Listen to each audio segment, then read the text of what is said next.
¿ya? Entonces, bueno, vamos a ver más o menos aquí, ¿ya? Cómo se regulaba la fosforilación oxidativa mediante la carga energética, ¿no? Es decir, que el ATP lo que va a hacer es que va a regular la carga energética, es decir, cuando tengamos altas concentraciones de ATP, es decir, alta carga energética, se va a reducir la velocidad, se va a detener la fosforilación oxidativa. En cambio, si hay altas concentraciones de ADP, eh, se va a ADP, por ejemplo, va a aumentar la velocidad de la fosforilación oxidativa, ¿ya? Y bueno, sí, de esto estamos hablando, ¿no? Que por eso cuando nosotros necesitamos o sea, necesitamos energía, cuando hacemos ejercicio, respiramos más rápido porque necesitamos tener más moléculas de oxígeno dentro de nuestras células para poder que él sea el aceptor de electrones de la fosforilación oxidativa, ¿no? De la cadena transportada de electrones. Entonces, vamos a ver ahora qué pasa si se inhibe la cadena transportada de electrones o la ATP sintasa, o también uno de los transportadores de los sustratos de la ATP sintasa. Entonces, bueno, vamos a ver que moléculas, ¿no? Que son, pues son tóxicas para nosotros y algunas son específicas para las bacterias, ¿ya? Por ejemplo, eh, la rotenona impide que el NADHQ transporte sus electrones, perdón, que el NADH transporte sus electrones al complejo NADHQ óxido reductasa. Entonces, hemos perdido, ¿no?, los electrones del NAD. Todavía podemos utilizar los electrones del FAT, ¿ya? Es decir que todavía no es tan grave, pero igual es grave, ¿no?, las consecuencias. Moléculas como la rotenona, el amital, el cianuro, la acida y el monóxido de carbono inhiben el complejo 1 de la cadena transportadora de electrones. El monóxido de carbono específicamente inhibe el, el complejo 4. Y el complejo 4. El monóxido de carbono, el cianuro y la acida inhiben el complejo 4. ¿Por qué? Porque el monóxido de carbono se une a la hemoglobina. El monóxido de carbono se une a la hemoglobina para generar carboxihemoglobina, lo que impide que la hemoglobina pueda transportar el oxígeno hasta las células. Entonces el oxígeno no va a llegar al complejo 4. Entonces no vamos a tener el aceptor final de electrones, ¿ya? Y también, bueno, la antimicina A lo que va a inhibir es la citocromo C óxido reductasa, ¿ya? Y se utiliza como veneno para peces, ¿ya? También tenemos otras moléculas que funcionan como inhibidores. Por ejemplo, el 2,4 dinitrofinol lo que hace es que funciona como una ATP sintasa, o sea, deja pasar los electrones del espacio intermembrana hacia la matriz mitocondrial, solo que no genera ATP. Simplemente es como un hueco en el bote por donde se escapa el agua, ¿no? Y yo no tengo ATP, pero los protones me están pasando al favor del gradiente de protones. Y no se me va a generar ATP, sino que se me va a solo liberar calor. Luego también tenemos otros compuestos químicos como el ácido boncréquico y el atractilócido. El atractilócido y el ácido boncréquico lo que hacen es que inhiben el transportador de la ADP translocasa, que es el que tenemos aquí, ¿ya? Entonces nosotros para generar ATP necesitamos ADP y ortofosfato. Si no tenemos ADP, entonces la ATP sintasa no puede catalizar la formación de ATP. ¿Okay? Entonces los compuestos que inhiben este transportador es el atractilócido y el ácido boncréquico, ¿ya? Ya está ahí. Ahora, ¿qué pasa? Existen, por ejemplo, otros compuestos que principalmente son antibióticos. Ya recordemos que, por ejemplo, la mitocondria tiene un genoma muy similar al de las bacterias. Las bacterias tienen también proteínas muy similares a las de la fosforilación oxidativa. Algunas la utilizan para generar ATP, igual que la mitocondria, y otras las utilizan para muchas otras cosas más, ¿ya? Para generar calor, para el transporte de iones, para generar para generar, por ejemplo, hay bacterias que el flagelo lo mueven por un gradiente de iones. Ese gradiente de iones se forma gracias a proteínas similares a la de la cadena transportadora de electrones, ¿ya? También, por ejemplo, transporte activo de iones calcio y entre otros, ¿no? No todo eso, las bacterias. Entonces, el inhibir una proteína de la cadena transportadora de electrones y de una ATP sintasa, ¿no? Son parecidas a la de nosotros, de una bacteria, es mucho más letal que en un organismo, ¿no? Por eso los antibióticos inhiben, por ejemplo, hay un antibiótico, creo que se llama, bueno, no me acuerdo cómo se llama, pero lo que inhibe es la ATP sintasa del Mycobacterium tuberculosis. El Mycobacterium tuberculosis es una bacteria de un nivel de bioseguridad 3, ¿ya? Y bueno, tenemos el aspecto biológico, ¿no? Ahora, existen unas mitocondrias especiales, se llaman mitocondrias de la grasa parda. Las mitocondrias de la grasa parda lo que hacen es desacoplar la fosforilación oxidativa, ¿no? Como lo hacía en el dinitrofenol, ¿no? Hay una fuga. Entonces lo que se hace es que los protones pasan en favor del gradiente de protones y se libera calor. Entonces estas mitocondrias, que se llaman mitocondrias de la grasa parda, ¿sí estoy grabando? Ya, sí estoy grabando. Estas mitocondrias, que se llaman mitocondrias de la grasa parda, tienen una proteína desacoplante, ¿no? Desacoplan la fosforilación oxidativa porque permiten el paso de los protones en favor del gradiente sin formar ATP, ¿ya? Entonces se genera calor. Y bueno, nosotros, los seres humanos, no tenemos grasa parda, no, eso tienen los osos, así es como regulan su temperatura. Y hay otros animales como los chanchitos, los cerditos, no tampoco tienen grasa parda, ¿no? Ellos como regulan su temperatura corporal tiritando, ¿ya? Tienen termogénesis por tiritera, ¿ya? O sea, tiritan como nosotros cuando tenemos frío, tiritan. Y también lo que hacen es hacen nidos para mantener el calor, ¿no? Tienen una camada muy numerosa para que juntitos se den calor, ¿ya? Se creía que los humanos no, bueno, casi la mayoría no tenemos, al menos los hombres no, se descubrió grasa parda en las mujeres, ¿no? Aquí por ejemplo tenemos una mujer que primero ingirió glucosa marcada con fluorescencia, ¿no? Se llama glucosa 6 fluoro fosfato, algo así, ¿ya? O sea, tiene fluorescencia la glucosa. Y después se vio que cuando en un ambiente frío, esta glucosa se comenzaba a metabolizar en ciertas partes del cuerpo, como en el pecho, ¿no? Donde tenían grasa. Entonces se dio cuenta que las mujeres tienen grasa parda, ¿ya? Hasta ahí. Ahora, ¿qué pasa si se inhibe? Bueno, más bien dicho, ya vimos qué pasa si se inhibe alguna de las proteínas. Ahora, ¿qué pasa si es que una de estas proteínas no funciona bien? ¿No? Alguna de los complejos enzimáticos, ya por una mutación. Ya cabe recalcar que no todas las proteínas dentro de la mitocondria son codificadas por el genoma de la mitocondria, ya, pero mucho más importante es recalcar que las proteínas, las enzimas de la cadena transportadora de electrones, del ciclo del ácido cítrico y la ATP sintasa, esas son exclusivas del genoma mitocondrial, no que es un genoma circular. Entonces, ¿qué pasa cuando el genoma mitocondrial tiene algún tipo de mutación? ¿No? Una mutación genética. Se dan diferentes enfermedades. Tenemos el síndrome de Melas, el síndrome, la neuropatía óptica hereditaria de Leber. Tenemos un sinnúmero de enfermedades, dependiendo de la mutación.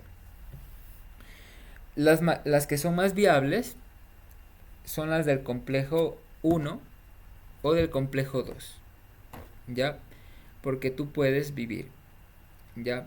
Porque te quedas sin los electrones del NAD o te quedas sin los electrones del FAT, pero tienes los del otro. Pero, ¿qué pasa si se inhibe, por ejemplo, el complejo 4? El complejo 4 es letal, ¿no? Eso no es compatible con la vida, ¿ya? Entonces, ¿no? Las mutaciones más comunes son las del complejo 1, ¿ya? Obviamente se van a alterar los tejidos que sean más aerobios, ¿no? Como el cerebro. El cerebro es aerobio. Por ejemplo, el músculo también. El músculo cardíaco también es aerobio. Y entonces va a ver efectos contraproducentes, ¿no? Estas enfermedades solo se heredan de la madre a todos los hijos. Porque si, bueno, de pronto no sepan, la mujer es la que hereda, es la que dona el ADN mitocondrial de todos sus hijos. El hombre solo pone o sea, el espermatozoide también tiene mitocondrias, pero las mitocondrias no entran en el óvulo, no, solo entra su cabeza, el núcleo.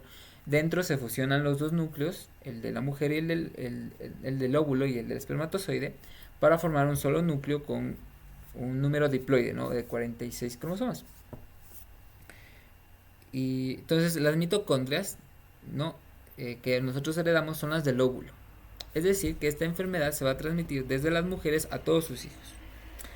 De hecho, si no estoy mal, hace no muchos años se implementó un programa que se llama Three Parents Childs, algo así, ¿no? Que básicamente es como un hijo de tres papás, ¿ya?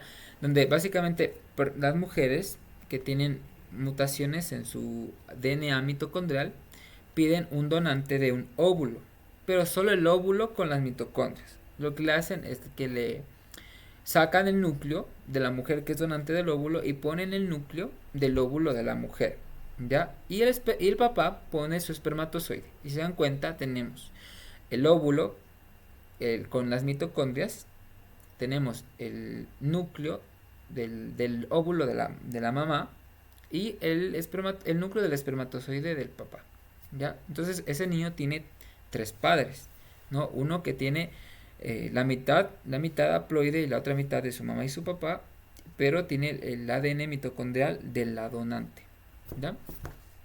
Y bueno, hasta ahí sería la respiración celular, es hasta aquí. A partir de ahora vamos a ver rutas, síntesis y degradación de distintas moléculas. Vamos a empezar con la del glucógeno. Ya, vamos a empezar con síntesis y degradación del glucógeno.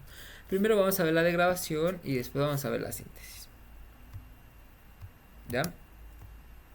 Entonces vamos a ver la degradación. ¿Qué es el glucógeno, Dana?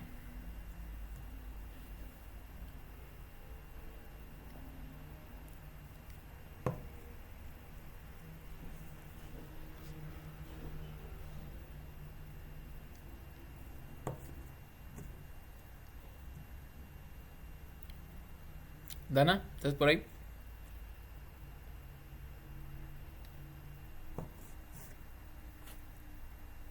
Scarlett. Sí, Eh, Dana está por ahí. Ella se fue.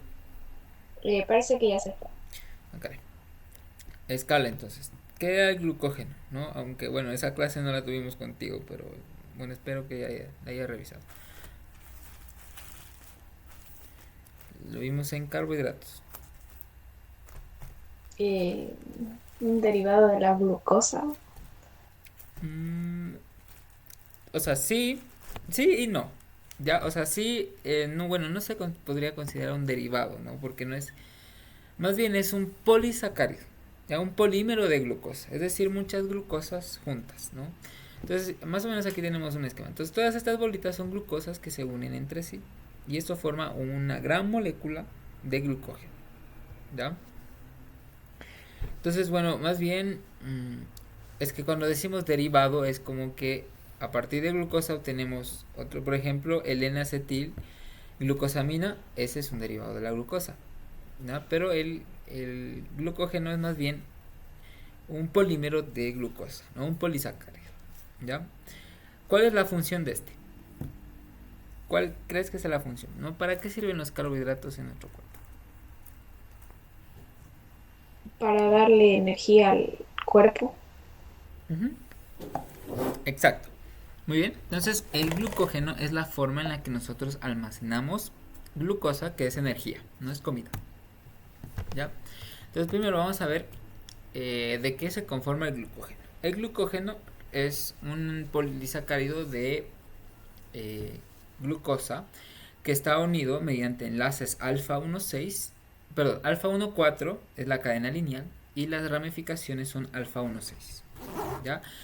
Existe un 10% de peso en el hígado y existe un 2% en el músculo. ¿No? Hay más porcentaje en el hígado que en el músculo, pero el músculo tiene mayor cantidad, ¿no? En el cuerpo, en términos generales, tenemos más músculo que hígado, ¿no? Hígado, o sea, nada más aquí. Músculo en todo el cuerpo. Entonces, en realidad, en términos de reservas netas, existe más glucógeno en el músculo que en el hígado. A pesar de que en el hígado haya un mayor porcentaje en peso sobre peso. Ya, ahora, nosotros no todo el tiempo estamos comiendo, ¿verdad? Bueno, quería creer. Lo normal es no comer todo el tiempo, ¿no? Entonces, ¿qué pasa cuando nosotros no estamos comiendo? Es decir, no tenemos un estado prandial. Prandial es comer, postprandial es después de comer. Ya, preprandial antes de comer. Nosotros tenemos que regular la glucosa, ¿no? Porque al menos nuestro cerebro siempre está activo. El cerebro está activo incluso cuando dormimos. Entonces, esa energía tiene que venir de algún lado, ¿no? De la oxidación de la glucosa. Entonces, el nivel de glucosa en sangre se tiene que mantener constante, ¿no? Tiene que estar más o menos, ¿qué será? De unos... Bueno, ahorita no me acuerdo exactamente los valores, pero tiene que mantenerse constante. Si es que yo estoy por debajo de los valores normales, tengo hipoglucemia, y si estoy por encima, tengo hiperglucemia. Y no es normal, tiene consecuencias contraproducentes. Entonces, ¿cómo se mantienen los niveles normales de glucosa en la sangre? Gracias al hígado. Ya esa tarea la tiene el hígado. Y, por ejemplo, lo que se hace cuando estamos durmiendo, no estamos comiendo y nuestro cerebro necesita energía, en el hígado las reservas de glucógeno van a irse moviendo. Una enzima va a ir sacando poquito a poquito las glucosas que están unidas formando el glucógeno. ¿Ya? Ahora, en el músculo también tenemos glucógeno, pero ese glucógeno nos sirve para mantener los niveles de glucosa en sangre. Ese glucógeno tiene otra función. La función del glucógeno en el hígado es darle energía exclusivamente al hígado. ¿Ya? Entonces, en el hígado lo que se hace es que el glucógeno se gasta cuando tenemos un ejercicio intenso, ¿no? Y bueno, eso. Ahora, cuando nosotros agotamos nuestro glucógeno, nosotros nos sentimos fatigados, ¿ya? La fatiga, el cansancio, tiene que ver con las reservas de glucógeno. No se ha descubierto todavía el mecanismo, pero cómo se produce la fatiga, pero se cree que es debido a las reservas de glucógeno. Ahora, ¿cómo ocurre la degradación del glucógeno? Una enzima, siempre todo es por enzimas, ¿no? Entonces la enzima se llama glucógeno fosforilasa. La glucógeno fosforilasa va a ser una ruptura fosforolítica, ¿no? Bueno, hemos estado viendo rupturas hidrolíticas, ¿no? Donde añado yo una molécula de agua y rompo un enlace. Este enlace, la glucosa lo va a romper añadiendo un grupo fosfato, un grupo ortofosfato. Entonces se llama ruptura fosforolítica. Va a empezar en los extremos no reductores y va a romper aquí. Como rompe aquí, va a liberarse una glucosa, este es el carbono 1, entonces va a liberar una glucosa 1-fosfato. Y tenemos un glucógeno con una unidad menos de glucosa. Entonces va a ir así, va a ir rompiendo hasta que se encuentre a 4 residuos de glucosa antes de una ramificación, como vemos aquí. Entonces aquí tenemos un esquema de glucógeno. Entonces viene la glucógeno fosforilasa y rompe, y aquí, justo aquí se encuentra 1, 2, 3, 4 residuos antes de una ramificación. Entonces solo puede romper hasta aquí, y esto los libera, ¿no? Libera mis 8 glucosas, 1 fosfato. ¿Ya? Ahora, ¿qué pasa? No, aquí también, ¿no? 1, 2, 3, 4, y se detiene porque aquí hay una ramificación. Entonces, se libera. Ahora, ¿qué pasa? no, la glucógeno fosforilasa no puede seguir. Entonces, ¿cómo es que se sigue degradando el glucógeno? Gracias a dos enzimas más. Ya tenemos una enzima que se llama transferasa y otra que se llama alfa 1,6 glucosidasa, o también se llama enzima desramificante. Bueno, aquí tenemos esto es el núcleo interno, ¿no? O sea, eso es solo una parte del glucógeno. El glucógeno es así como una maraña, ¿no? Llena de glucosas. Tiene que tener muchas ramificaciones porque esto ayuda a que sea más soluble en agua. Entonces esto solo es una partecita. Entonces llega una enzima transferasa y lo que hace es que mueve los tres residuos antes de la ramificación a la cadena lineal interna. ¿Ya? Las mueve a la cadena lineal interna y aquí se le queda una glucosa con un enlace alfa 1,6 porque es una ramificación. Entonces esta glucosa que está aquí pegada va a ser hidrolizada, ¿no? Esta ya no va a ser ruptura fosfolítica, sino hidrolítica, por una enzima que se llama alfa 1,6 glucosidasa. La alfa 1,6 glucosidasa libera a la glucosa y tenemos la cadena lineal de glucosas con enlaces alfa 1,6 donde la glucógeno fosforilasa puede seguir rompiendo hasta que se encuentre con otra ramificación y van a volver estas enzimas a trabajar y van a seguir sacando el glucógeno. ¿Ya?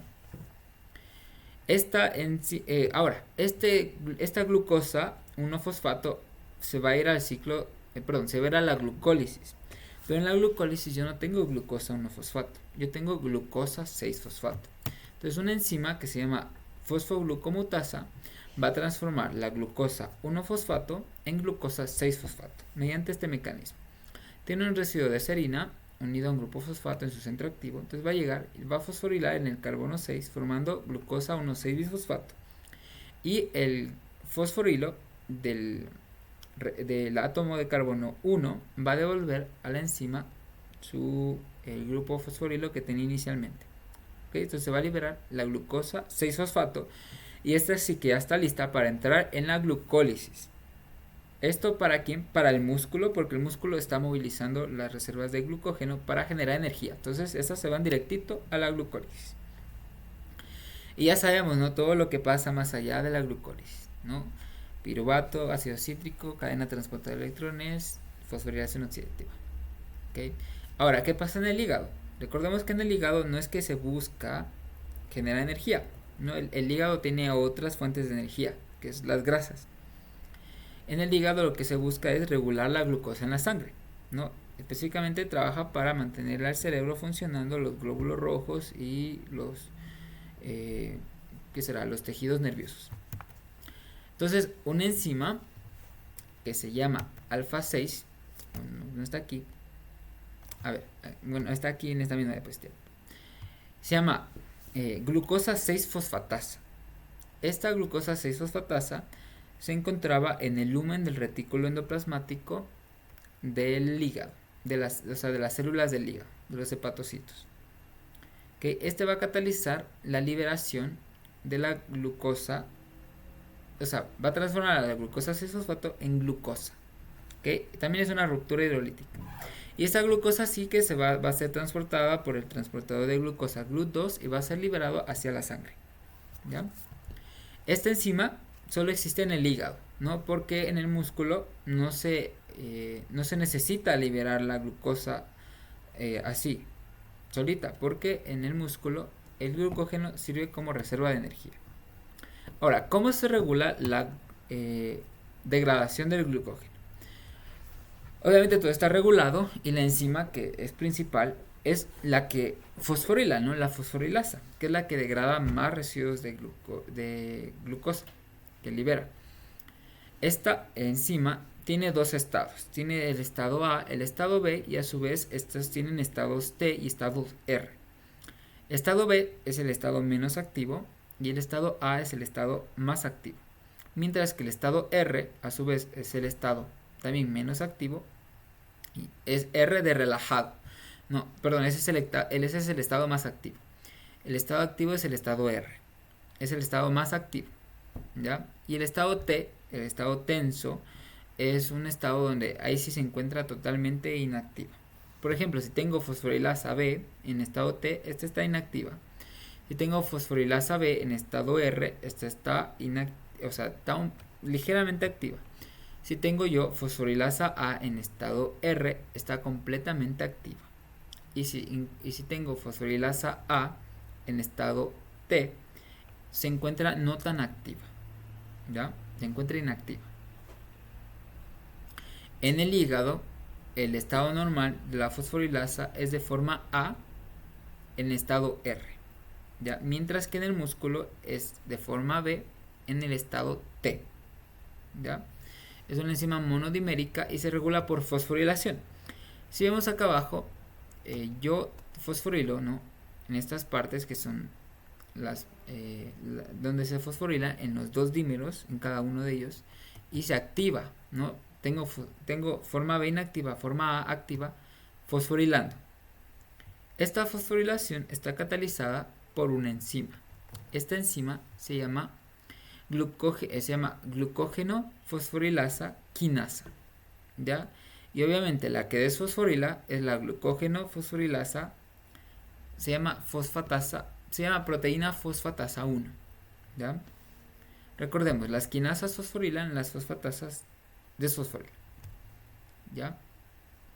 Entonces igual se va a regular, ¿no? Si yo tengo mucho ATP, entonces el ATP va a entrar aquí. Va a entrar a esta parte de aquí. Aquí va a estar, por ejemplo, el ATP se va a unir aquí, en estos lugares que están de moradito, ¿ya? Si se une el ATP, va a estar en forma R, ¿ok? Entonces en forma R, perdón, si se une el ATP va a estar en forma T, es decir, tensa, ¿ok? Entonces en forma tensa no cataliza la degradación del glucógeno. Entonces, ¿por qué? Porque como tenemos grandes cantidades de ATP, pues no hay forma de que yo necesite más energía.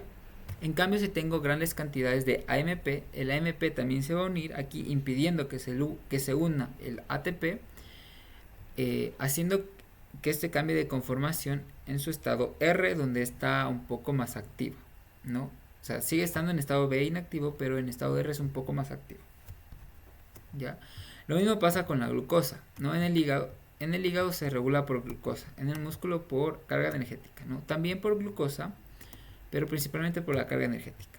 Mientras que en el hígado solo por su... cuando se inhibe por su producto se llama retroinhibición. Entonces en el hígado se inhibe por retroinhibición. Entonces aquí a los centros alostéricos se va a unir la glucosa, haciendo que esté en estado T, ¿no? En estado T, no, la fosforilasa en el hígado está en estado A, ¿no? Pero en el estado T está menos activa. Y cuando la glucosa se separa, está en estado R, que es el estado activo, ¿ya? Esto está regulado por unas enzimas, ¿ya? Ahorita vamos a ver. Está regulado también por hormonas.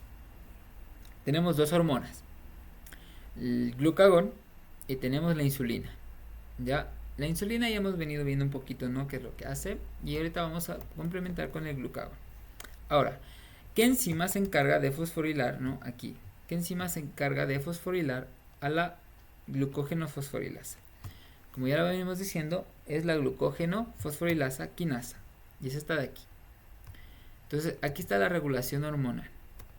Entonces, esta es la fosforilasa, ¿no? Ahorita estamos en la fosforilasa. La fosforilasa quinasa, la que fosforila a la glucógeno fosforilasa. Entonces, esta se va a fosforilar a su vez por otra enzima, que es la proteína quinasa A. Esto es un poco complicado, ¿no? Todo es por varias enzimas, ¿no? Esto se denomina cascada de transducción de señales, en la cual yo voy a tener voy a tener yo un mensajero que va a introducir un cambio, ¿no?, en mi célula, que va a enviar varias proteínas que van a su vez fosforilar a otras proteínas, haciendo que el mensaje aumente, ¿no? Se amplifique, ¿no? Como cuando contamos un chisme, ¿no? Entonces, si yo le cuento un chisme a alguien y esa persona cuenta a otros tres, y esos tres a su vez a otros tres, se amplifica, ¿no? Y después todo el mundo sabe. Así igual es en la célula. Entonces, una proteína fosforila a otra, que fosforila a su vez a otras dos, que fosforilan esas dos a su vez a otras dos. Algo así. Entonces, estamos yendo desde abajo, ¿no? La proteína glucógeno fosforilasa se fosforila por ¿cuál? Por la fosforilasa quinasa. Y esa quinasa se fosforila por la proteína quinasa A. Y en su forma fosforilada se encuentran activas, ¿ya? Entonces tengo la fosforilasa quinasa inactiva porque no está fosforilada. Entonces llega la proteína quinasa A, la fosforila y se encuentra parcialmente activa. Por ejemplo, en el músculo y en el hígado van a liberarse iones calcio. En el músculo van a liberarse porque el calcio favorece la contracción muscular, y en el hígado porque va a iniciarse la ruta de fosfatidilinositol. Eso van a unirse al complejo gamma, una proteína gamma de la proteína fosforilasa quinasa, activándola. Entonces, como ya está activa, la glucógeno fosforilasa quinasa va a fosforilar a la glucógeno fosforilasa, que se encuentra en su forma B. Cuando la fosforila, se va a encontrar en su forma A activa y va a comenzar la degradación del glucógeno. ¿Ya? Ahora, ¿qué pasa si es que esta fosforilasa, es decir, ¿qué hacía la glucógeno fosforilasa Scarlett?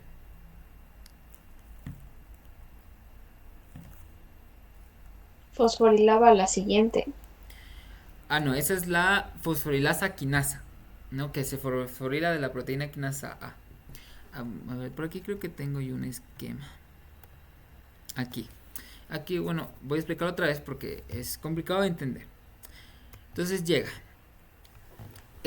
primero aquí a un receptor que es el receptor 7TM, porque en inglés es 7 transmembrane, porque atraviesa 7 veces la membrana.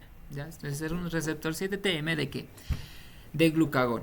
Ya, el glucagón es la enzima, como quien dice, no es del hambre, sino es de la escasez. Cuando no hay glucosa en sangre, se libera glucagón. ¿Ya? El glucagón lo que hace es que se une al receptor de glucagón en el hígado, es un receptor, y activa una proteína G. Esta proteína G lo que hace es fosforilar al GDP para formar GTP. Este GTP activa a su vez otra proteína que es la adenilato ciclasa, que cicla el ATP para formar AMP cíclico. ¿Ya? El AMP cíclico activa a la proteína quinasa A, es decir, la fosforila, y la proteína quinasa a su vez fosforila a la fosforilasa quinasa. La fosforilasa quinasa se activa cuando se fosforila, y esta a su vez fosforila a la glucógeno fosforilasa, que se encuentra en su forma B inactiva, que al momento de ser fosforilada se transforma en glucógeno fosforilasa A, que es la forma activa, y comienza la degradación del glucógeno. Ya es como lo decíamos, no es como el teléfono descompuesto, solo que aquí sí está bien regulado. Entonces, ¿cuál es la que nos importa? Esta de aquí. ¿Qué pasaría si la glucógeno fosforilasa no funcionara bien? Se da una enfermedad, por ejemplo, una enfermedad muy conocida es la de von Jirk, ¿ya? O incluso la enfermedad de Hertz. La de Hertz y la de von Jirk son trastornos de la síntesis y degradación del glucógeno. Por ejemplo, ¿qué pasa si no tienes fosforilasa? Entonces no vas a poder degradar glucógeno, ¿no? Porque no tienes la glucógeno fosforilasa, no hay quien rompa fosfolíticamente. Entonces el glucógeno se te va a acumular en el hígado, ¿ya? Entonces, ¿qué pasa? Vamos más allá.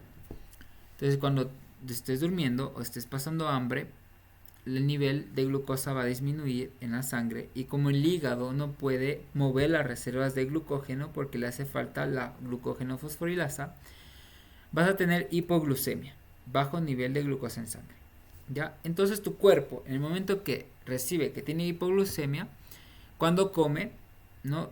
Va a decir, no tenemos glucógeno, sinteticemos más glucógeno, porque cuando estábamos pasando hambre teníamos bajo nivel de glucosa en sangre y no había glucógeno, entonces no se reguló bien. Y el glucógeno se va a seguir sintetizando y sintetizando, y va a hacer que tu hígado se hinche, ¿ya? Y aquí tenemos un bebé, por ejemplo. El bebé de el hígado, el estómago de este bebé está muy hinchado porque el hígado tiene grandes concentraciones de glucógeno. Entonces es una protuberancia, una protursión del abdomen, ¿ya? Esto va a causar daños hepáticos y va a causar también hepatomegalia. Hepatomegalia es la hinchazón del hígado, ¿ya? Esto de aquí se tiene que tratar.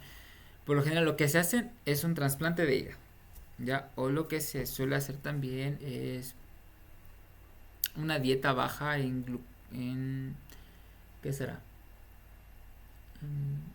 No, aquí lo que se hace es lo más factible es un trasplante de hígado. Ahora, bueno, aquí vemos ya hemos visto, ¿no? Ya vimos este de aquí, vamos a ver ahora acá. Ahora, vimos cómo se activaba la degradación del glucógeno en el hígado, es por el glucagón.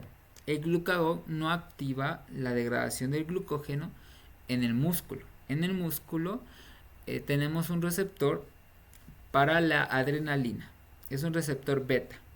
Ya en el músculo la degradación del glucógeno solo se activa por adrenalina, por todas las sinas, adrenalina, epinefrina, norepinefrina. Esas van a hacer que se active la degradación del glucógeno.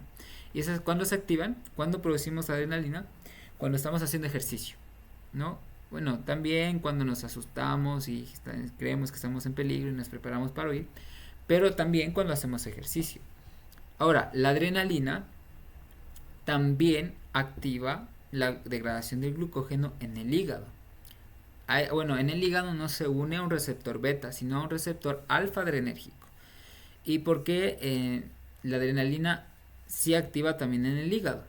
¿Ya? Porque cuando estamos haciendo ejercicio necesitamos glucosa, y lo que hace es que el hígado le ayuda al músculo, entonces le manda glucosa para que se ejercite. ¿Ya? O sea, en palabras sencillas. Entonces aquí tenemos un esquema, ¿no? Entonces, ¿qué pasa en el músculo activo? Entonces, primero, ¿no? la glucosa proveniente del glucógeno, ¿no? La glucosa 6-fosfato se va. Aquí tenemos la degradación del glucógeno, ¿no? Aquí viene la fosforilasa y va a liberar la glucosa 6-fosfato. A través de la glucólisis, la glucosa 6-fosfato se va a transformar en 2 moléculas de piruvato. Si es que el ejercicio es intenso, entonces yo voy a hacer fermentación láctica y el lactato se va a enviar a la sangre, ¿ya? Si el ejercicio es moderado, el piruvato se va a poder metabolizar de manera aerobia, primero a acetil-CoA y luego a ciclo de ácido cítrico, luego a cadena transportadora de electrones, luego a fuerza protomotriz, ya, a CO2 y agua.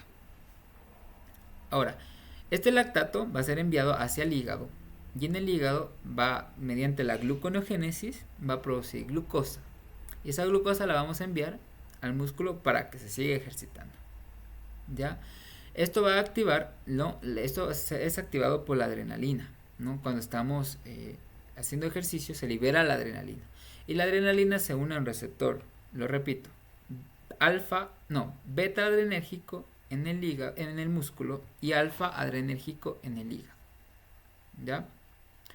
O creo que es al revés. Alfa adrenérgico en el músculo y beta adrenérgico en el hígado, ¿ya?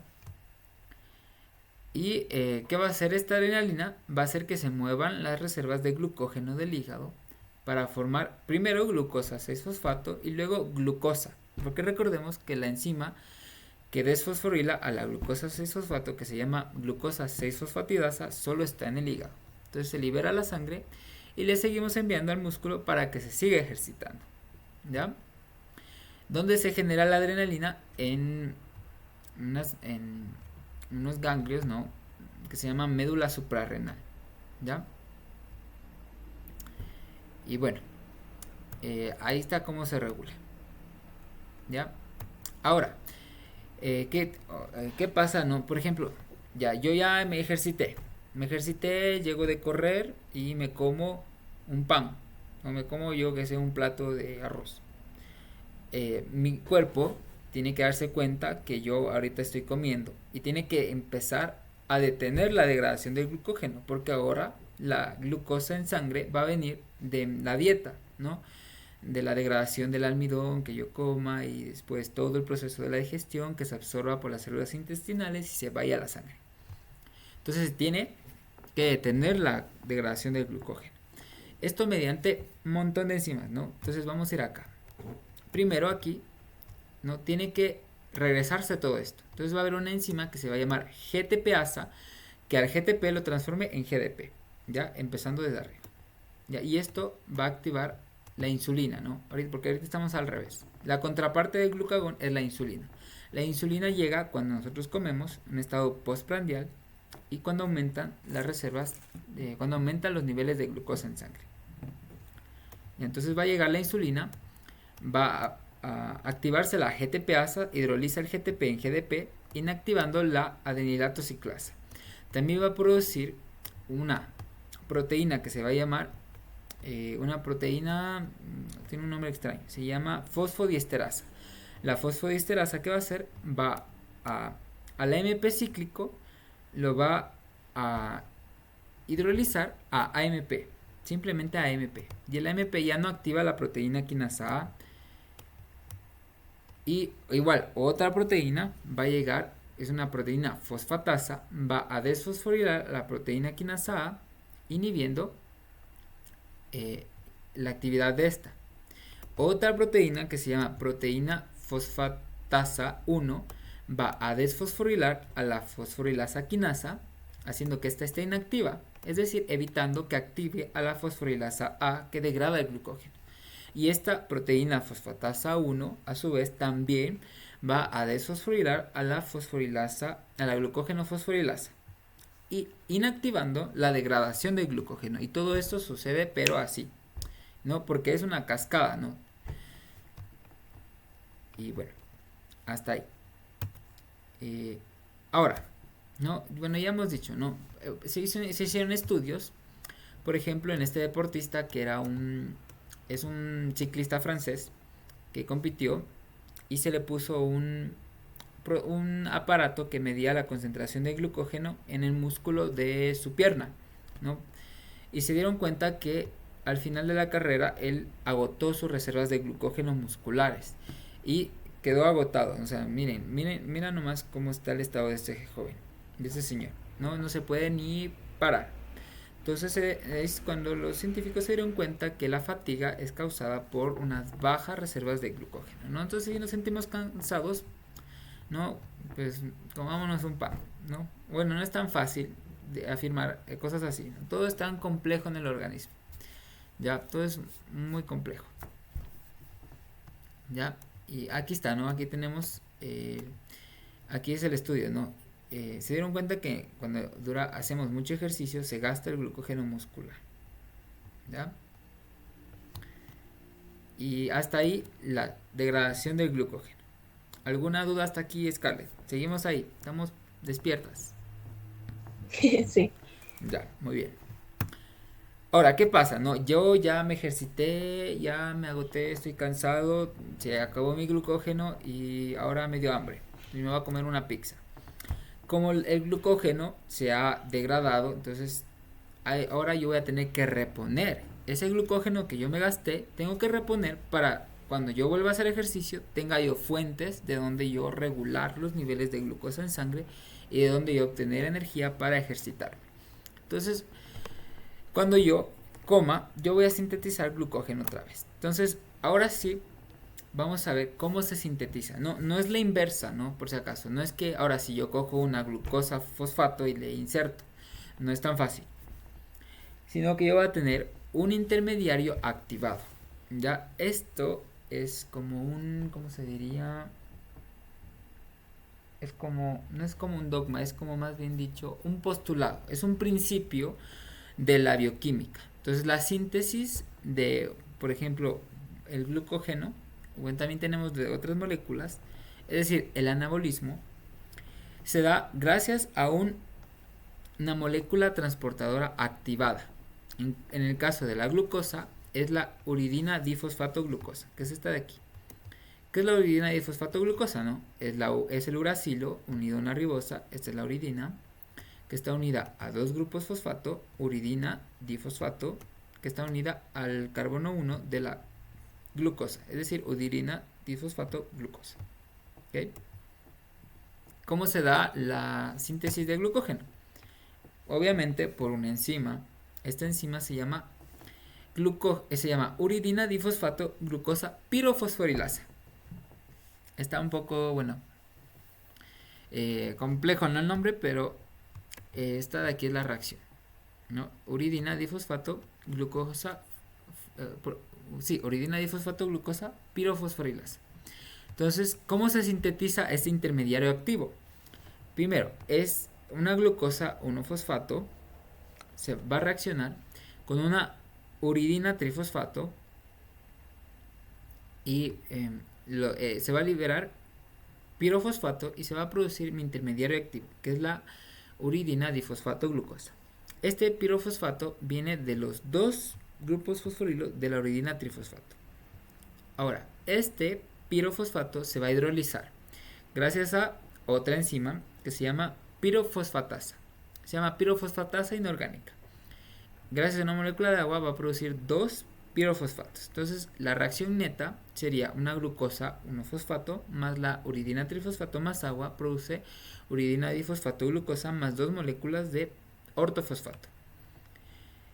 Esto es muy importante, esta reacción química, la hidrólisis del pirofosfato es muy importante porque también es exergónica y esta de hecho impulsa a la reacción de acá arriba. Esto hace que se vuelva irreversible, ¿ya? Es decir, que la hidrólisis del pirofosfato impulsa la síntesis de la uridina difosfato glucosa, ¿no? Y aquí tenemos en reacciones químicas, ¿no? Tenemos aquí la glucosa 1-fosfato más la uridina, aquí está la uridina trifosfato, va a producirse uridina difosfato glucosa y ortofosfato, perdón, y pirofosfato, que se va a hidrolizar por la pirofosfatasa inorgánica a dos ortofosfatos. Ahora sí, ya tengo mi intermediario activado. Esta glucosa va a unirse a la cadena de glucógeno. Entonces va a llegar y se va a unir justo aquí en este carbono. Se va a unir y plin se va a pegar acá. Y ahora yo tengo un glucógeno con un residuo más de glucosa. ¿Ya? ¿Quién cataliza esta reacción? Una enzima llamada glucógeno sintasa. Ya se está fácil, ¿no? Porque sintetiza. Algo que no sé si mencionamos, no sé si mencioné antes, pero es la diferencia entre una sintasa y una sintetasa. La sintetasa utiliza ATP para sintetizar. La sintasa no. Esta, como no utiliza ATP, se llama glucógeno sintasa. ¿Ya? ¿Qué enlace es el que está aquí? Este es enlace alfa, porque este está hacia abajo, y 1, 4, porque es entre el carbono 1 de la glucosa de acá y el carbono 4 de la glucosa de acá, ¿no? Este es el carbono 1, 2, 3, 4, 5, 6. Ya, hasta ahí. Esa es la enzima más importante de la síntesis de glucógeno. Ahora, ¿qué nos falta? ¿No? ¿Dónde están las ramificaciones? Recordemos que el glucógeno tiene una ramificación aproximadamente cada 10 residuos de glucosa, con un enlace alfa 1,6. Entonces la enzima que introduce la ramificación se llama enzima ramificante. Ya es la enzima ramificante. No tiene, o sea, no tiene un nombre no muy, bueno, a lo mejor sí tiene, ¿no? Pero aquí le vamos a llamar enzima ramificante, ¿no? No muy complejo. Entonces lo que va a hacer es que vamos a ver 8, 2, 4, 6, 7. A ver, 2, 4, 6, 7. Vamos a ver 7, perdón. Vamos a ver 7 residuos de glucosa de la cadena interna introduciendo una ramificación, ¿ya? En, a ver, 2, 4, 6, 7, en 7 átomos de carbono, perdón, residuos de glucosa más, ¿ya? Formando una ramificación, formando un enlace alfa 1,6, ¿ya? Eso es lo que hace la enzima ramificante. Y se va alargando el glucógeno. Es muy importante las ramificaciones, porque las ramificaciones hacen que el glucógeno sea más soluble en agua, ¿ya? O sea, no es tan viable, ¿no? Porque hay varias enzimas, no es más complicado su degradación, pero es importante porque si no, no fuera tan soluble en agua. Y ahora, esto no se da así porque sí, ¿no? No es que se empieza de una glucosa y de ahí llega todo. Se necesita un cebador, ¿ya? El cebador, porque la glucosa, la glucógeno sintasa, puede actuar solamente cuando ya tenemos unos 4 residuos, bueno, más bien dicho, unos 11 residuos de glucosa puestos, ¿ya? más bien dicho, no creo que eran unos, ¿qué será? Creo que sí eran unos 4. Sí, unos 4. No, sí, aquí tenemos 4.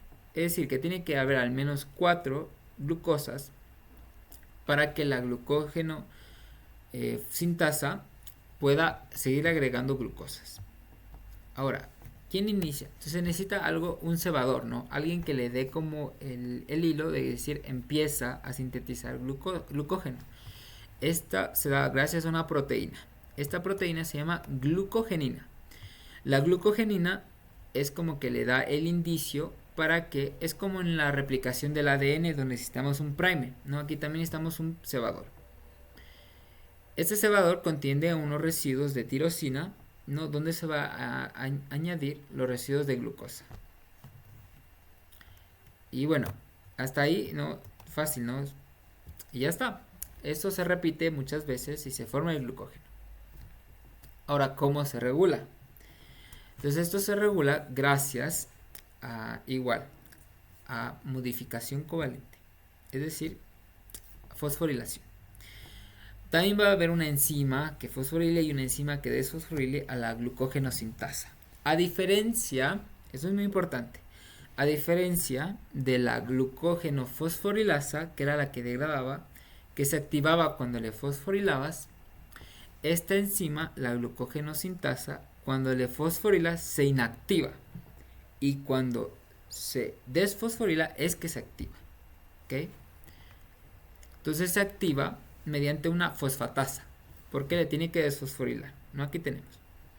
Igual esta también va a tener su forma A y su forma B. A activa, B inactiva. Entonces su forma A aquí está desfosforilada. ¿Cómo se llama la enzima que la desfosforila? Se llama glucógeno sintasa fosfatasa. Y la enzima que la fosforila inactivándola se llama glucógeno sintasa quinasa. ¿Ya? Y esto también está regulado por enzimas. ¿Ya? Entonces recordemos que la adrenalina y el glucagón activaban la degradación del glucógeno. Entonces, si activan la degradación del glucógeno, no puede estar activa la síntesis, ¿no? Si no, ahí mismo estoy sintetizando, estoy degradando, no gano nada, desperdicio energía. Entonces, por eso es que la una, si fosforila la una, está activa y fosforila la otra se inactiva. Entonces, la adrenalina y el glucagón lo que hacen es que inducen que se fosforile la glucógeno sintasa, inactivando la síntesis de glucógeno y activando la degradación de glucógeno. Mientras que la insulina inactiva la degradación del glucógeno y activa la síntesis de glucógeno, ¿no? Porque ya comimos, ¿no? Ya tenemos glucosa en la sangre, entonces dicen, está bien, manden a reponer las reservas de glucógeno. Entonces activa la síntesis de glucógeno. ¿Ya? Esta también le llaman GSK, ¿no? Aquí tenemos GSK porque se llama glucógeno sintasa quinasa. Y bueno, aquí tenemos también un ejemplo de cómo se regula, ¿no? Aquí está. Ahora, no, esto ya explicamos. Necesito ya. De aquí serían. Ahora, ¿alguna duda hasta aquí? Ya, algo que no quede claro.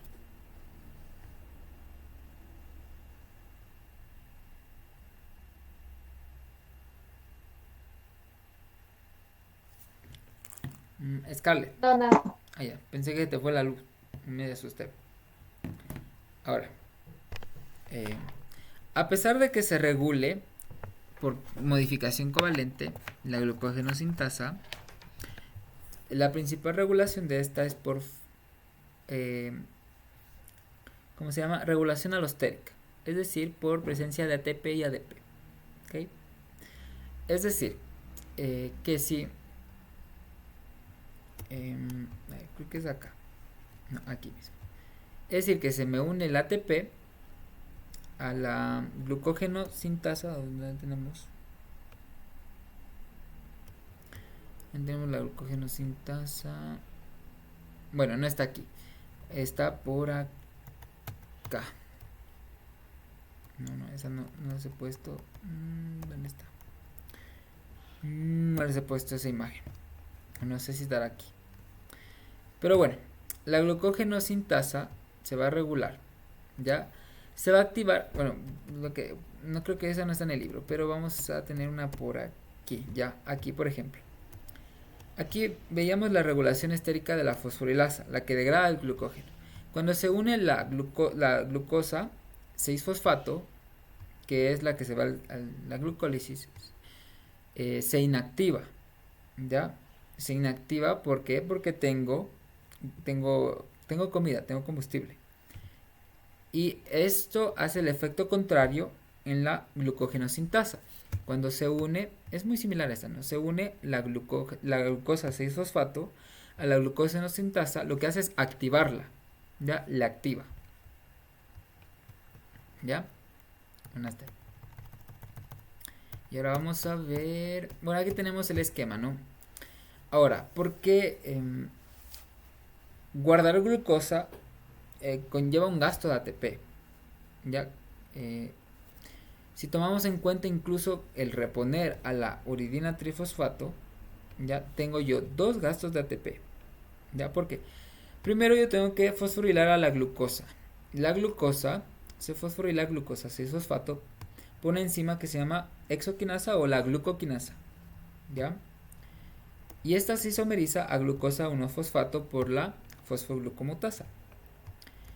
Esta reacciona esta glucosa 1-fosfato reacciona con la uridina trifosfato mediante la proteína que se llama uridina difosfato pirofosforilasa, ya formando la uridina difosfato glucosa y el pirofosfato que se hidroliza después a ortofosfato, ¿no? Es decir, aquí voy gastando un ATP, ¿no? Luego esta, que ya está activada, se une al glucógeno añadiéndole un residuo más y se me libera la uridina difosfato. Esta uridina difosfato, para volver acá arriba a reaccionar con la glucosa no fosfato, se tiene que regenerar. Entonces se regenera fosforilándola. Yo la fosforilo con un gasto de ATP. Regenero mi uridina trifosfato y puedo volver acá a seguir generando intermediarios activos. Entonces yo estoy gastando 2 ATPs por guardar cada molécula de glucosa. ¿Ya? Ahora, ¿cómo es que esto me da rendimiento? ¿Cómo es que yo estoy guardando energía? A pesar de que estoy invirtiendo energía. ¿Cuántas moléculas de ATP sin contar las lanzaderas, sin contar los NAD de la glucólisis, solo los del ácido cítrico y los netos, los dos que se producen en la glucólisis y los dos que se producen en el ciclo del ácido cítrico? La glucosa nos genera más o menos 30, ¿no? En realidad nos genera mucho más, pero en promedio unos 30 ATPs. Entonces, si restamos, ¿no?, los 2 ATPs que yo invertí, más los 2 ATPs más los 30 ATPs que yo estoy ganando, entonces yo tengo una ganancia neta de 28, de 28 ATPs por glucosa. Entonces, me sirve. ¿Ya? Sí, y esta reacción de aquí, ¿no? Esta generación, esta no dije la enzima, ¿no? La enzima se llama difosfonucleótido, bueno, por acá está. Nucleócido difosfoquinasa, así se llama. Nucleócido difosfoquinasa. Y bueno, la vamos a volver a ver en metabolismo de nucleótidos. ¿Ya? Y bueno, aquí ya esto ya vimos, ¿no? Ya lo expliqué, pero aquí bueno, volvamos a ver, ¿no? Entonces, ¿cómo se activa la síntesis de glucógeno? Entonces, la glucógeno sintasa quinasa lo que hace es fosforilar a la glucógeno sintasa. Y eso hace que se inactive la síntesis de glucógeno. ¿Ya? Ahora, ¿cuál va a ser la enzima que... Sí, porque esto sería glucagón. Entonces aquí está inactiva la síntesis de glucógeno. Entonces, ¿qué va a activar la síntesis de glucógeno? Tenemos en este esquema de acá, ¿ya? Primero, la insulina. La insulina va a activar la síntesis de glucógeno, mientras que el glucagón o la adrenalina van a activar la degradación del glucógeno, ¿ya? Aquí tenemos un esquema un poco complejo, lo vamos a apreciar, ¿no? Entonces va a ser, por ejemplo, digamos que acabamos de comer. Entonces, una proteína fosfatasa primero va a desfosforilar a la fosforilasa quinasa. Ya la va a desfosforilar. ¿Qué hacía la fosforilasa quinasa? Fosforilaba a la glucógeno fosforilasa, activándola. ¿Ok? Pero como la desfosforilamos, entonces ya no la va a poder activar. Y esta proteína fosfatasa se encarga también de desfosforilar a la glucógeno fosforilasa, inhibiendo la degradación del glucógeno. Esta proteína fosfatasa 1, a su vez, va a desfosforilar a la glucógeno sintasa y cuando la desfosforila la activa, ¿no? Esta está activa en su forma desfosforilada, activando la síntesis de glucógeno. Ahora, ¿qué pasa si es que yo no estoy comiendo? Yo estoy haciendo ejercicio, entonces, o estoy durmiendo. Entonces, el glucagón y la adrenalina van a activar a la proteína quinasa A. La proteína quinasa A activa a la fosforilasa quinasa, que activa a su vez a la glucógeno fosforilasa, activando la degradación del glucógeno.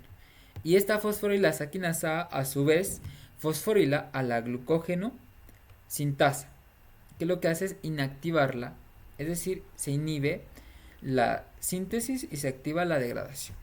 ¿Ya? O sea, suena un poco a chino, ¿no? Pero hay que tener en cuenta muy bien cuál es la forma activa, si es fosforilada o desfosforilada. Y por lo general, en este tipo de rutas, siempre va a ser el opuesto, ¿no? Si la síntesis está activada por la fosforilación, no, bueno, aquí es al revés. Si la degradación está activada por la fosforilación, la síntesis va a estar activada por la desfosforilación, para que no estén activas al mismo tiempo. ¿Ya? Aquí tenemos un ejemplo, ¿no? De cómo se activa la degradación del glucógeno mediante cuando hacemos ejercicio intenso o estamos ayunando. Entonces la adrenalina o el glucagón van a activar a la proteína quinasa A. Ya vimos cómo, ¿no? Se unía al receptor transmembrana que activaba la proteína G, que activaba el GDP-AGTP, que activaba la adenilato ciclasa, que formaba el AMP cíclico, que activaba ahora sí a la proteína quinasa A. Esta proteína quinasa A lo que va a hacer es fosforilar a la fosfatasa. Ya a la fosfatasa lo que va a hacer es que la va a fosforilar. Bueno, no exactamente la fosfatasa. No, la fosfatasa, la proteína fosfatasa 1 está unida a una región del glucógeno. ¿Ya? Y aquí está en su forma activa. ¿Ya? Cuando fosforilan a la... esta es una proteína GM. ¿Ya? Cuando fosforilan la proteína GM donde se encuentra la proteína fosfatasa 1, va a hacer que se desprenda. ¿Ya? Y esto va a hacer que se una el inhibidor de la proteína fosfatasa 1, ¿ya? Y la proteína quinasa A va a su vez va a volver a fosforilar a este complejo enzima inhibidor, inactivándola por completo, ¿ya? De esta manera. Y ahora, es un poco complicado. Ahora, ¿qué pasa con la insulina? Y ahora sí vamos a la insulina. Aunque ya la vimos, ¿no? La insulina se une a un receptor de insulina, se llama IRS por sus siglas en inglés. Se llama sustrato de... a ver, ¿cómo se llama? Región de unión a la insulina, algo así. Ya, algo así se llama pues por sus siglas en inglés. Entonces llega la insulina, ¿qué va a pasar? Se va a fosforilar y esto va a hacer que se active unas proteínas quinasas. ¿Ya?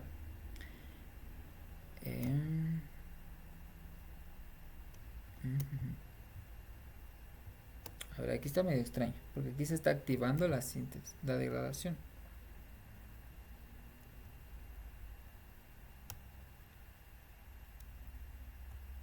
No, sí está bien. Entonces, unas proteínas quinasas. Lo que van a hacer esta proteína quinasa es va a fosforilar a la glucógeno sintasa quinasa. Ya pilas, esta es otra enzima. La glucógeno sintasa quinasa, en el momento que le fosforilamos, se inactiva. ¿Ya? Entonces ya no puede fosforilar a la glucógeno sintasa. La glucógeno sintasa, cuando le fosforilamos, se inactiva. ¿Okay? Entonces esto va a permitir que la proteína fosfatasa 1 inactive, o sea, desfosforile a la glucógeno sintasa, activando la síntesis de glucógeno. ¿Ya? Y bueno, eso.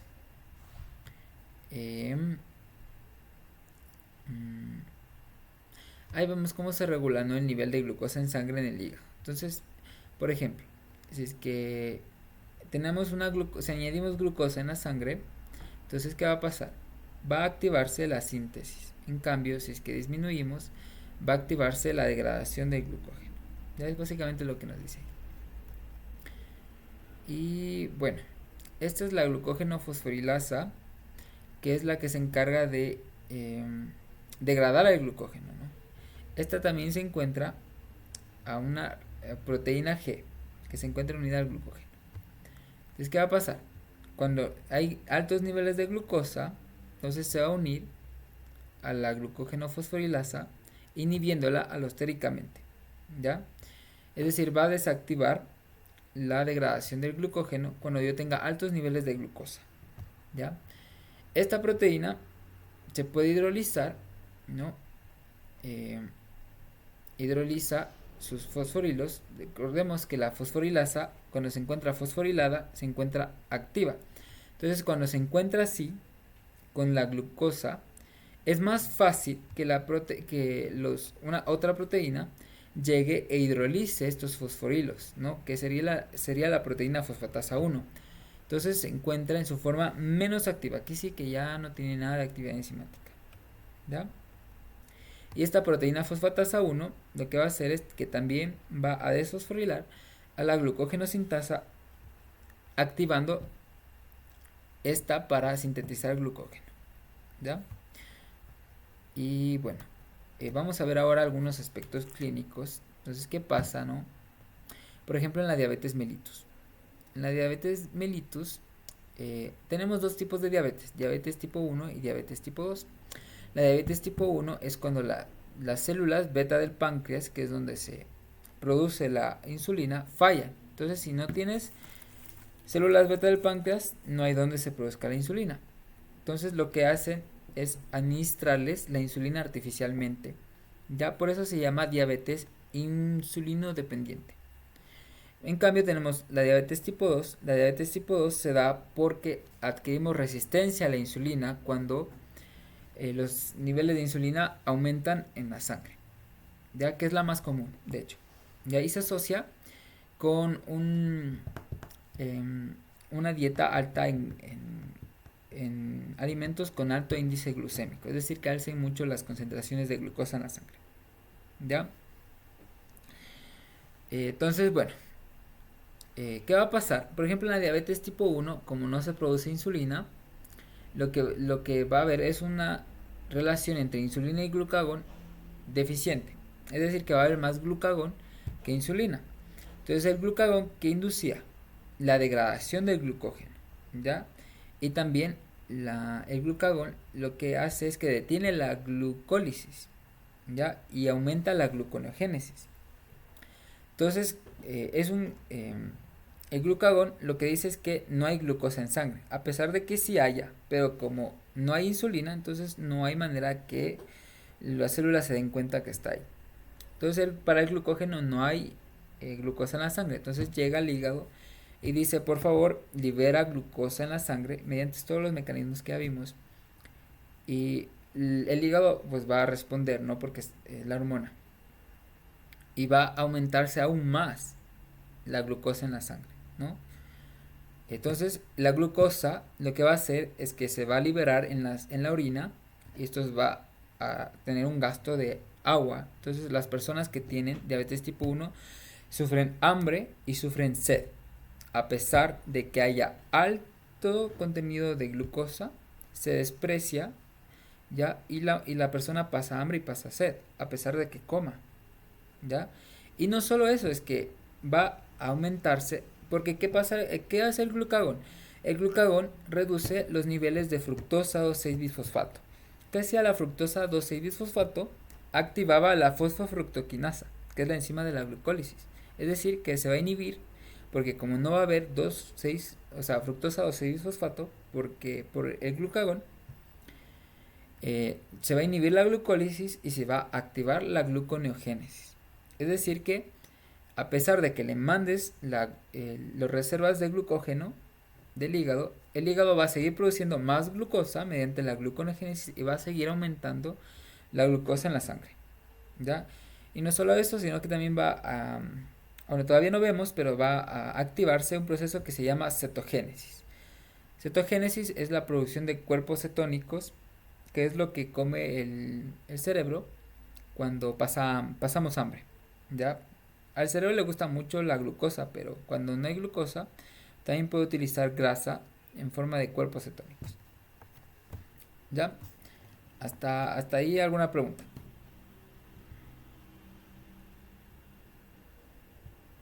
Escale, ¿estamos por ahí? ¿Estamos vivos? Sí, ¿Ya?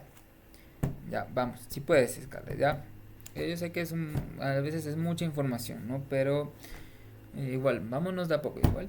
Estamos preparando, ya estamos relacionándonos con el contenido, ¿ya? Entonces, ya vimos, ¿no? La enfermedad de Hertz. La enfermedad de Hertz se daba porque eh, no se podía degradar el glucógeno, ¿ya? Hay otro tipo de enfermedad de Hertz también. Ah, no, esa no es la enfermedad de Hertz. Esa se llama enfermedad de gargolismo, algo así. Bueno, ya. Hay otras enfermedades que también se dan con respecto al almacenamiento de glucógeno. De hecho, existen varias, ¿no? Aquí tienen una tablita, ¿ya?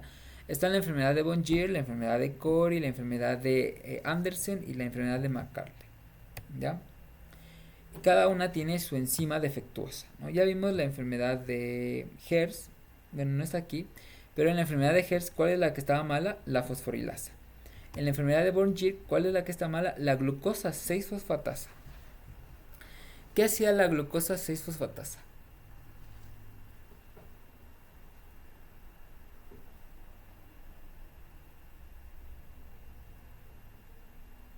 ¿Qué es una fosfatasa?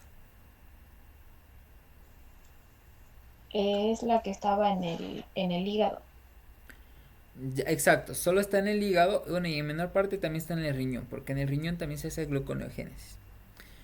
Es la que libera la glucosa libre en sangre, ¿no? Porque recuerda, la glucosa que se libera del glucagón llega como glucosa 6-fosfato, lo cual es chévere para el músculo porque de ahí se incorpora directo a la glucólisis. Pero para el hígado tiene que transformarse en glucosa, así simple, para que ésta sí pueda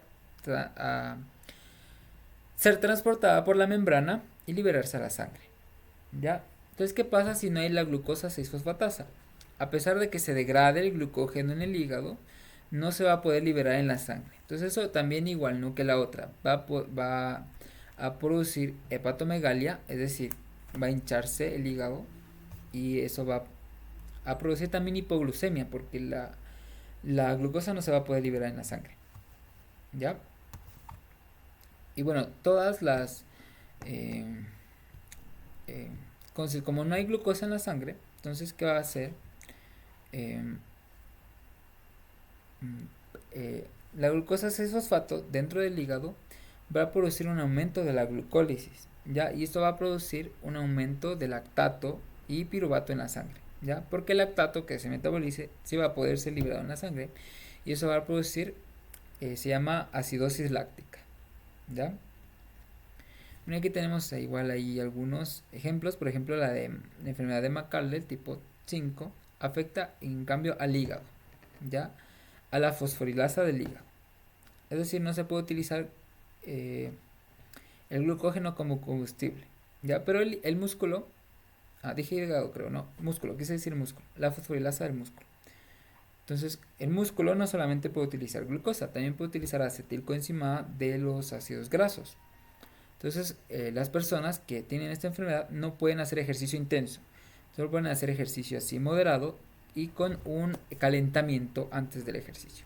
Entonces, hacen un calentamiento, se ambientan y entonces su cuerpo se prepara y lo que hacen es un ejercicio moderado y en vez de utilizar la glucosa del glucógeno, utilizan la glucosa del glucógeno del hígado, pero y el acetil-CoA proveniente de los ácidos grasos que vienen del tejido adiposo. Ya hasta aquí sería la clase del día de hoy. Ya, ahí podemos revisar, ¿no? Algunas, aquí tenemos, ¿no?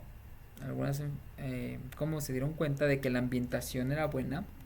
Y aquí tenemos cómo afectan distintas enfermedades, ¿ya?